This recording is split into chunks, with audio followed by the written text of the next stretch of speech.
Before the red and white stripes, before the secret herbs and spices, and before fast food became a global industry, there was a man. A white-haired man in a white suit, with a fiery temper and a deep-fried dream. His name was Harland Sanders. This is not just the story of chicken. This is the story of resilience, failure, reinvention, and an empire built on 11 secret ingredients. This is the story of KFC. Harland David Sanders was born on September 9, 1890, in Henryville, Indiana. He wasn't born into wealth, far from it. After his father died when Harland was just 6, his mother had to work, leaving him to cook for his younger siblings. That's where it all began: his first pan of bread, his first pot of vegetables, and yes, his first chicken. He dropped out of school in 7th grade. From there, Sanders drifted through an almost unbelievable number of jobs: farmhand, streetcar conductor, railroad fireman, insurance salesman, steamboat pilot, lawyer briefly, and even an amateur obstetrician. He wasn't a success story. Not yet. In fact, he was failing. But Harland Sanders had one thing going for him: he never quit.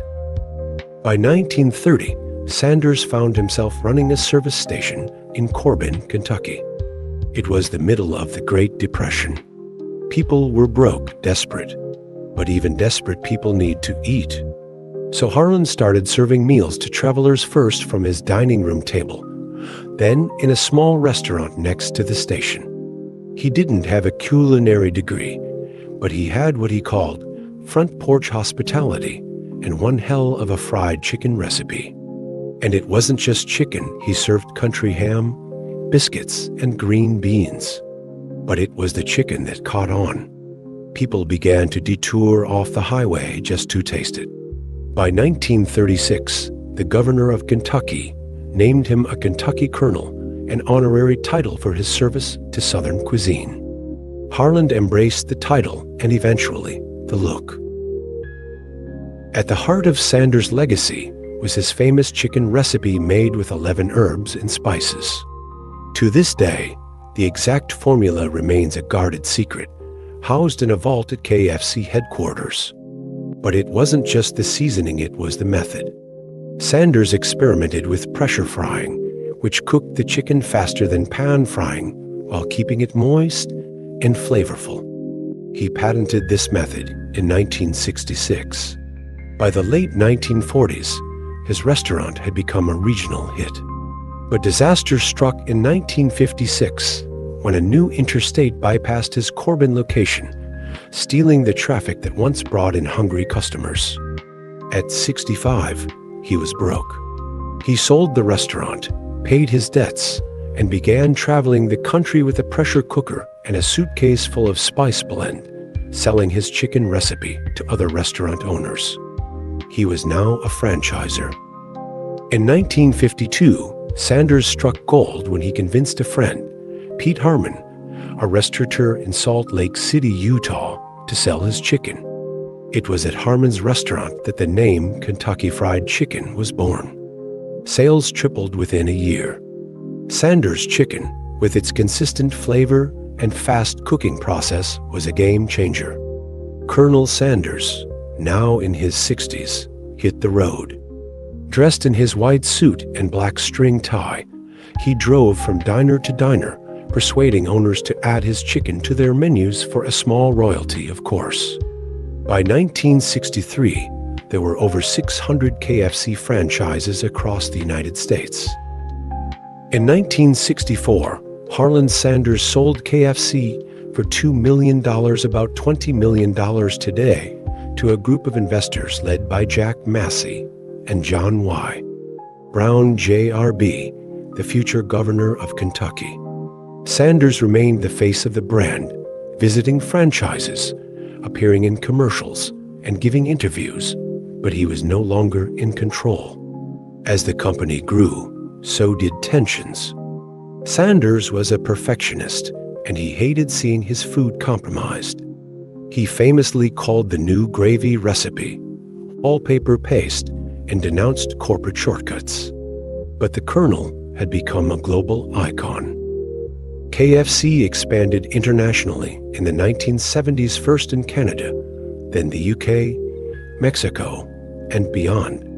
By the 1980s, KFC was in Japan, where it became a Christmas tradition to eat fried chicken, thanks to a wildly successful Kurisumisu Niwa Kentucky campaign. The brand continued to grow, adapting its menu to local tastes. In Thailand, KFC serves rice bowls. In China, it became the most popular Western fast food brand. In South Africa, the gravy is legendary. In India, there's vegetarian KFC. By the 1990s, KFC was acquired by PepsiCo, then spun off into Yum Brands, the same conglomerate that owns Pizza Hut and Taco Bell. Colonel Sanders passed away in 1980 at the age of 90. At the time, there were over 6,000 KFC outlets in 48 countries. Today, there are more than 27,000 across the globe. His white suit is now displayed at the Smithsonian. His image, smiling, mustachioed, and serene, remains one of the most recognized in the world. But the man behind the myth was never serene. He was stubborn, foul-mouthed, driven, and fiercely protective of his chicken. In recent decades, KFC has undergone multiple makeovers. From retro rebrands to edgy marketing campaigns featuring celebrities as the Colonel, from Reba McEntire to Rob Lowe, the brand has leaned into nostalgia with a wink. New menu items like Double Down, Zinger Burgers, and plant-based options show KFC adapting to modern tastes while still holding on to its deep-fried roots. KFC also leaned into digital innovation, delivery apps, AI-powered kitchens, and smart fryers. It's a far cry from Harland's roadside diner. And yet, it still feels like his chicken. Harland Sanders was a failure until he was 65. He lost businesses, jobs, and money. He burned bridges. He fought with executives. He wasn't polished, but he was persistent. In a world of fast food billionaires, he was different. He cooked. He cared. And today, billions know his recipe, even if they don't know his story. So the next time you open that red and white bucket, remember the man who wore that white suit, not as a costume, but as a statement. The Colonel didn't just fry chicken. He built a legacy one drumstick at a time.